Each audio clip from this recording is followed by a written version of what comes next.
This is the Scorecard, where you score the latest sports news and in-depth views. I'm Anton Roxas. On the Scorecard tonight, Gilas Pilipinas is all set for the Doha Invitational Cup as part of the Asia Cup qualifiers preparation.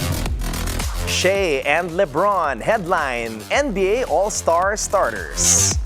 Novak Djokovic shocks tennis fans with a sudden retirement from the Australian Open.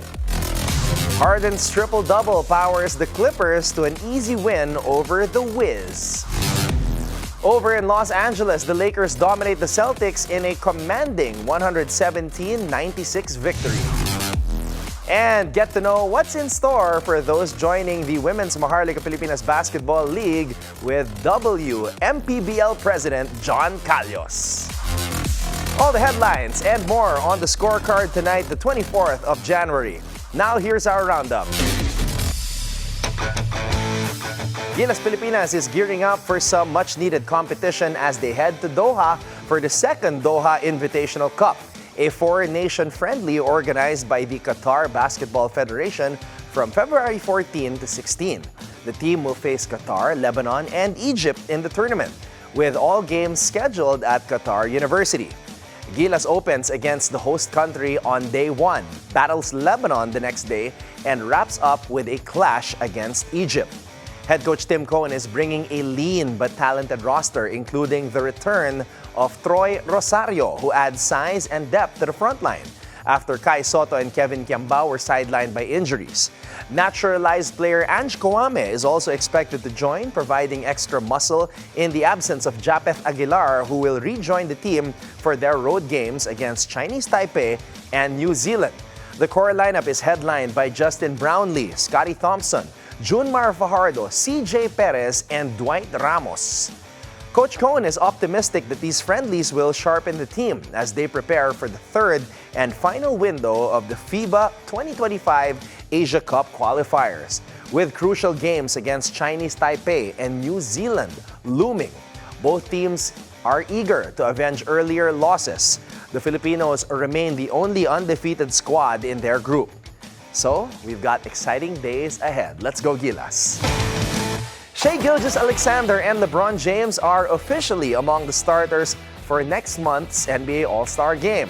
Representing the Western Conference Oklahoma City Thunders, Gilgeous Alexander joins Los Angeles Lakers superstar LeBron James, Golden State's Stephen Curry, Phoenix's Kevin Durant, and Denver's Nikola Jokic in the starting lineup. Gilgeous Alexander has been on fire this season, recently dropping a career-high 54 for the Thunder. The 26-year-old is making his third All-Star appearance with James, an All-Star staple, extending his record with his 21st selection, all as a starter. Now in the Eastern Conference, Boston's Jason Tatum and Milwaukee's Giannis Antetokounmpo lead the starters alongside Cleveland's Donovan Mitchell, who secures his 6th All-Star nod. Two New York Knicks players, Jalen Brunson and Karl Anthony Towns, round out the starting 5 for the East. The 2025 NBA All-Star Weekend will take place in San Francisco from February 14 to 16, showcasing the league's brightest talents on one of basketball's biggest stages.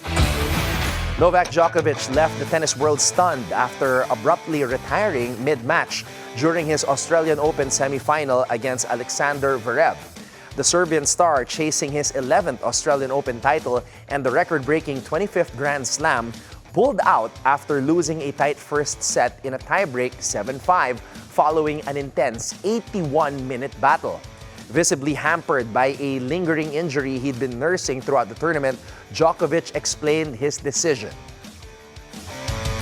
Yeah, I did everything I possibly can to manage the muscle tear that I had, and medications, and I guess the strap and the physio work helped to some extent today. But yeah, towards the end of that first set, I just started feeling more and more pain, and it was too much to handle for me at the moment. The crowd's reaction, however, sparked controversy. Pockets of fans booed as Djokovic left the court, prompting both Zverev and other players to defend him. Please, guys, don't boo a player when he goes out with injury. I know that everybody paid for tickets and everybody wants to see hopefully a great 5-set match and everything, but you got to understand, Novak Djokovic is somebody that has given this sport for the past 20 years absolutely everything of his life. He has won this tournament with an abdominal tear. He has won this tournament with a hamstring tear. If he cannot continue a tennis match, it really means that he cannot continue a tennis match. Fans on social media echoed the sentiment, with many expressing disappointment in the crowd's behavior. As Zverev advances to his maiden Australian Open final, Djokovic's future at Melbourne Park remains uncertain. Whether he returns in 2026 to chase his 11th title is a question only time can answer. James Harden was in rare form on Thursday night, delivering his 79th career triple-double in the Los Angeles Clippers' 110-93 victory over the Washington Wizards. Harden finished with 17 points, 13 assists, and 12 rebounds, a stat line that not only secured the win, but also saw him surpass the legendary Wilt Chamberlain for the 8th most triple-doubles in NBA history. The Clippers led the game from start to finish, with Harden pulling the strings in a performance that felt like a masterclass in playmaking. It was yet another example of his ability to impact all areas of the game. The Wizards, meanwhile, continued their struggles, unable to mount any significant challenge to the Clippers' dominance. Now over in Los Angeles, the Lakers flexed their muscles in a commanding 117-96 victory over the Boston Celtics. Anthony Davis was the star of the show, putting up 24 points, 8 rebounds, and 3 blocks, while LeBron James added a near triple-double of his own with 20 points, 14 rebounds, and 6 assists. It wasn't just the star duo that shone. Austin Reeves also contributed significantly, scoring 23 points and dishing out 6 assists. The Lakers took control early, with Reeves hitting a key three-pointer to push their lead to 48-32 in the first half and never looked back. By the time the final buzzer sounded, they had stretched their lead to as much as 28 points. For the Celtics, despite the efforts of Kristaps Porzingis, who led the team with 22 points, and Jaylen Brown, who chipped in with 17 points and 8 rebounds, they could not keep up with the Lakers' fast pace and efficient scoring. Jason Tatum, the Celtics' star, added 16 points and 6 rebounds and 5 assists, but it wasn't enough to prevent Boston from suffering their largest loss of the season. And here are more results from around the NBA.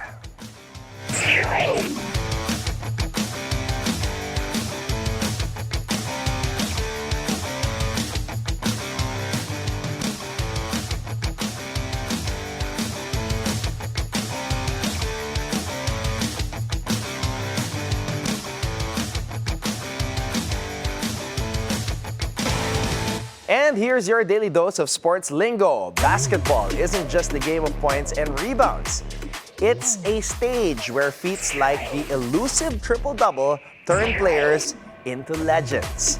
A triple-double occurs when a player records double-digit stats in 3 different categories during a single game, typically points, rebounds, and assists during a single game. However, it can also include steals or blocks. For example, a player with 15 points, 12 rebounds, and 10 assists in one game would record a triple-double. Triple-doubles highlight a player's all-around performance, showcasing their ability to contribute in multiple aspects of the game. Legendary players like Oscar Robertson, Magic Johnson, and Russell Westbrook are well known for consistently achieving triple-doubles. The term became popular in the 1980s largely due to Magic Johnson's all-around dominance. From iconic plays to game-changing moments, basketball's unique lingo reflects the heart and hustle of the sport, reminding us why it continues to inspire fans all around the world. Now it's time for our off-court buzzer. Filipino-American gymnast Levi Jung Rubivar announced she is taking a break to recover from an eating disorder. The 18-year-old, who represented the Philippines in the 2024 Paris Olympics, shared the decision on Instagram, stating her intention to redshirt this season and return to both school and training before the spring quarter. Her condition has taken a toll on her health and studies and will be prioritizing her well-being. Her decision to go public stems from her desire to minimize shame and provide a voice for others facing similar struggles. The announcement garnered widespread support from fellow athletes, including Philippine Olympian Aaliyah Finnegan, U.S. Olympic gold medalist Hesley Rivera, and organizations like USA Gymnastics and Stanford Gymnastics. And that's our roundup for tonight, the 24th of January. When we return, Women's Maharlika Pilipinas Basketball League President John Kallos tells us what's in store for the Lady Ballers and their goal of raising the level of women's sports in the country. So watch out for that when we return right here on The Scorecard.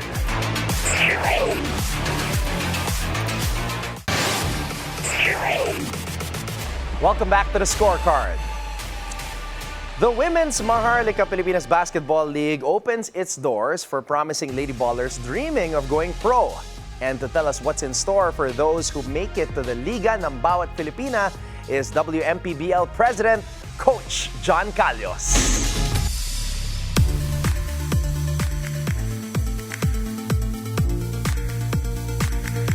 Ngayon naman kasama natin ang President ng WMPBL, Coach John Kallos. Coach, it's good to see you again and congratulations on this great day for women's sports, lalo na sa Philippine basketball. Yeah, thank you sa pagpunta nyo ha. Thank you.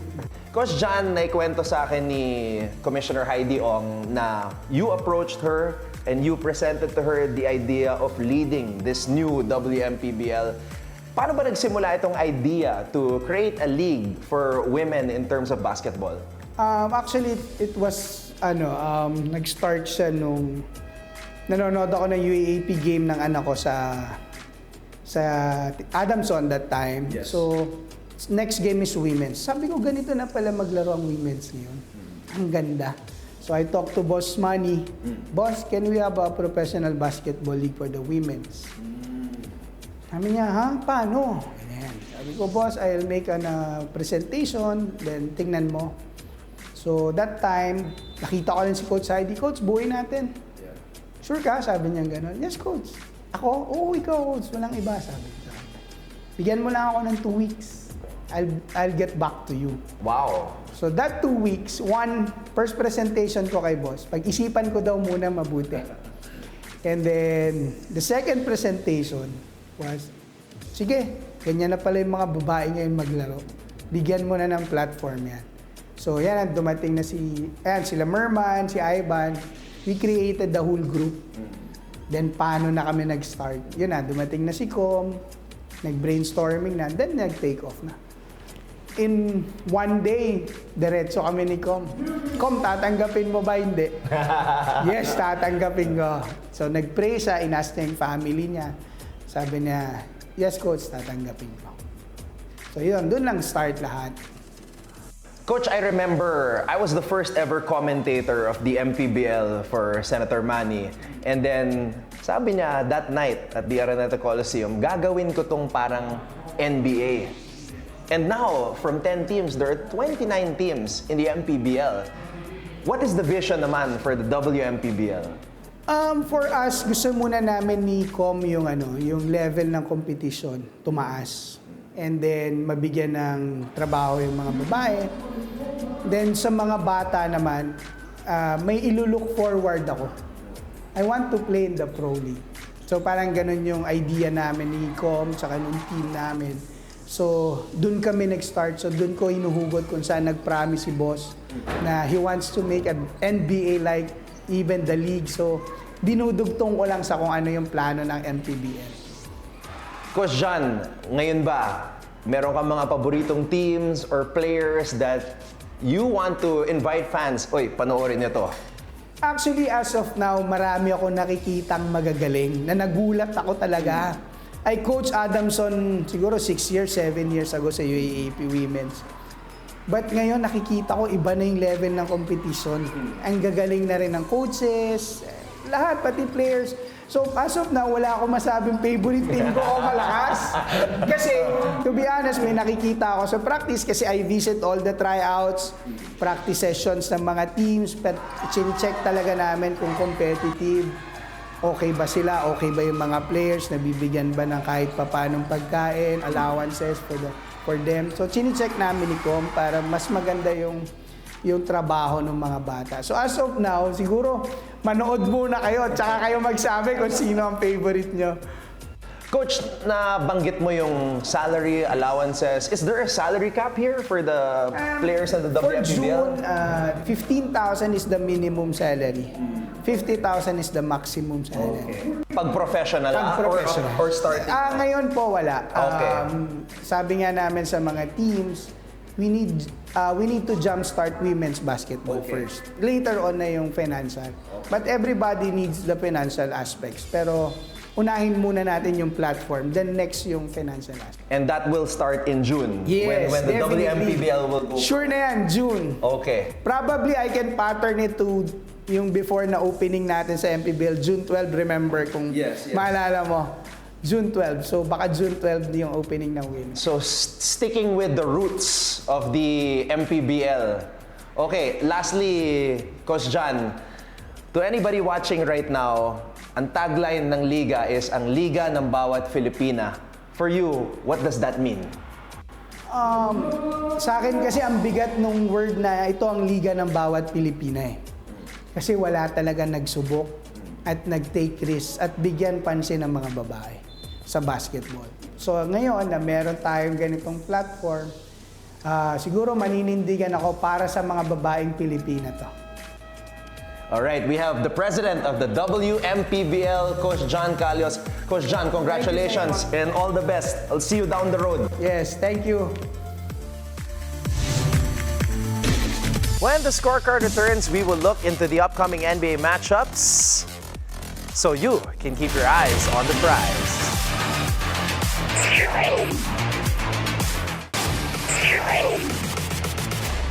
Welcome back to the scorecard. It's time to keep your eyes on the prize. We'll break down the upcoming matchups to deliver key insights that might just give you the edge you need to stay ahead of the games. All right, here we go, NFL fans. Buckle up because this one has everything.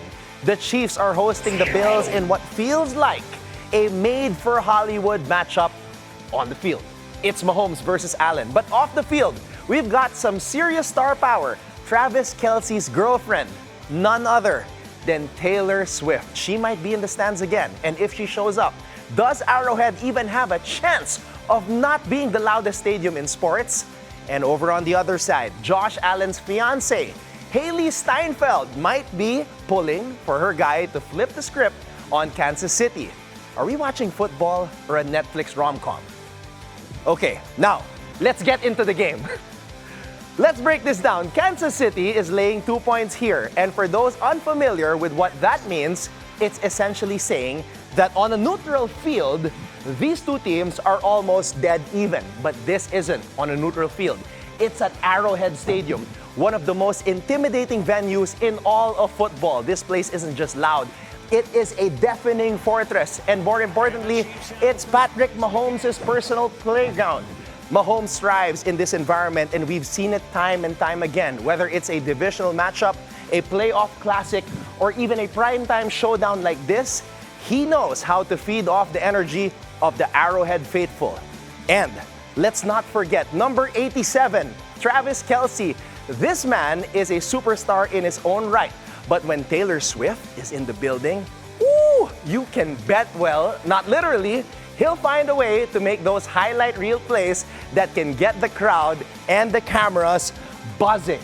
But on the flip side, you've got Josh Allen. Now, if there is one guy who thrives on walking into hostile territory, look at the snow, and silencing the doubters, it's Josh Allen, number 17. He's got the size, he's got the arm strength, and let's face it, that raw confidence to rise to the moment. You can feel he's motivated in a game like this, especially with his fiancée, Haley Steinfeld, in his corner. He's not just a quarterback, he's the kind of leader who knows how to set the tone for the entire Buffalo sideline. So, while Vegas might be saying these two teams are evenly matched on paper, the real X factor is how these stars will perform in this kind of atmosphere. Can Mahomes continue his dominance at Arrowhead? Will Kelce deliver in the spotlight again? Or will Allen come in laser-focused and put the Bills on his back? That's the drama we're watching unfold. And honestly, it's the kind of script that would make Hollywood jealous. The total set at over 48.5, and this isn't just a game.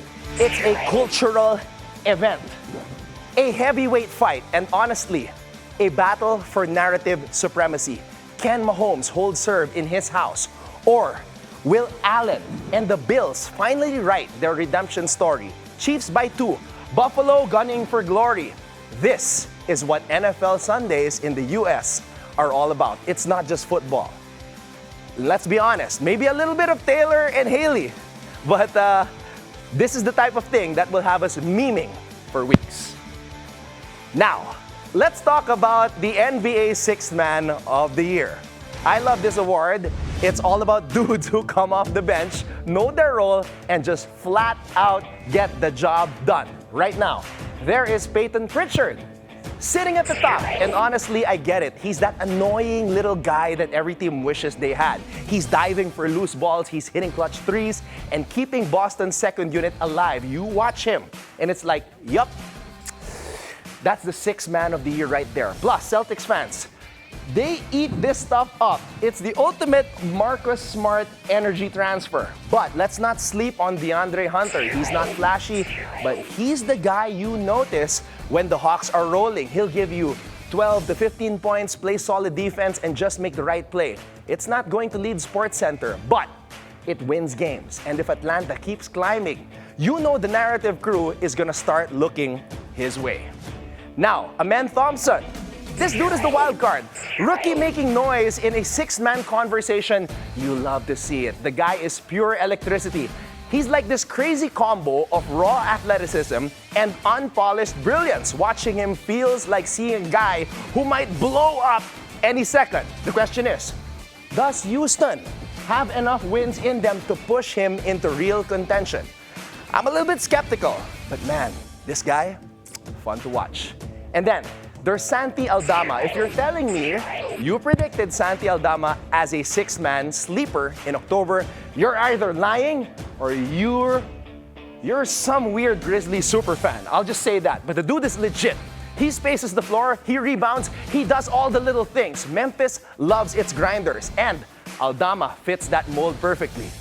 Is he gonna win it? Probably not, but he's in the conversation. Now, let's talk about the long shots. Guys like Malik Beasley, Naz Reid, and Bobby Portis of Milwaukee. Beasley is the guy who is a heat check type of a dude. You need a spark off the bench. He's the one who can come in, knock down 3 threes in a row, and flip the momentum like a switch. If he catches fire this season, don't be surprised if his name starts popping up. And then, there's Naz Reid. He's quietly one of the most underrated big men in the league. He's got the skill set to stretch the floor, bully guys in the paint, and hold down the second unit like a starter. If Minnesota leans on him more, Reid could make some serious noise in this race. And then, there's Mr. Bobby Portis, the heart and soul of Milwaukee's bench. This guy brings it every night. Rebounds, buckets, energy, you name it. He's a crowd favorite for a reason. And if Portis keeps delivering those big moments, do not count him out. Now, here's a wild card. Bradley Beal. Yes. Imagine this. Phoenix decides to stagger their stars, and Beal takes over the second unit for long stretches. He's a superstar sixth man. That's his role. It's unconventional, but it could turn heads if it happens. Right now, this feels like Pritchard's race to lose. He's got the minutes, he's got the moments, and the Boston spotlight. But man, this could get interesting fast. Sixth man is always about storylines, and luckily for us, we've got plenty of them this year.